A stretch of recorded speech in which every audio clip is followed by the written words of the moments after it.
Now I'm sure by now you've all heard or seen the video of a 14-year-old black boy that was detained by police and forced to the ground and handcuffed. Now his phone was confiscated, and all to come and find out the 14-year-old teenager was innocent. It was a case of mistaken identity. Now apparently police were patrolling looking for a black teenager in a blue hoodie in connection with a robbery. So 14-year-old De-Shaun Joseph was stopped by police in South London on Thursday, June 23rd, on his way home from school, after officers said he matched the description. Now De-Shaun still had his school uniform on as he travelled along Blackhorse Road tram station in Croydon. Granted, he was wearing a grey hoodie over that uniform. Now officers were looking for a black teenager in a blue hoodie, as I said. Now the Metropolitan Police did want to search De-Shaun. Now from a 14-year-old's perspective, he was innocent. He hadn't done anything wrong. So of course, he didn't like the fact that he was being stopped. He was trying to go home.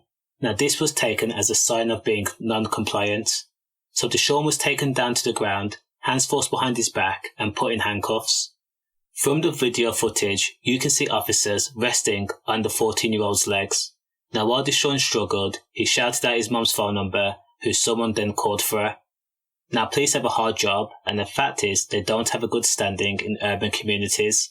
We've all seen people get arrested because they didn't say hello to a police officer on patrol, or they crossed the road when an officer was in the vicinity. Now it's all good saying that De-Shaun was verbally abusive to officers, but the other side of that coin is De-Shaun knew he was innocent. And when explaining you're walking home to officers and they're trying to block your path, a teenager is going to get annoyed. He would try to walk past them, swear, or say move. In other words, he would be non-compliant.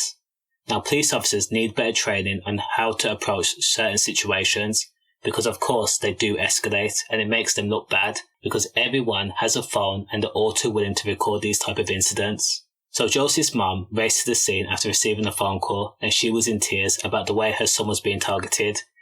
Passerbyers and witnesses also told the police that they were being too aggressive to the 14-year-old boy. Now De-Shaun did tell the news people that police officers took his phone, put him in handcuffs and pinned him against the wall with no explanation.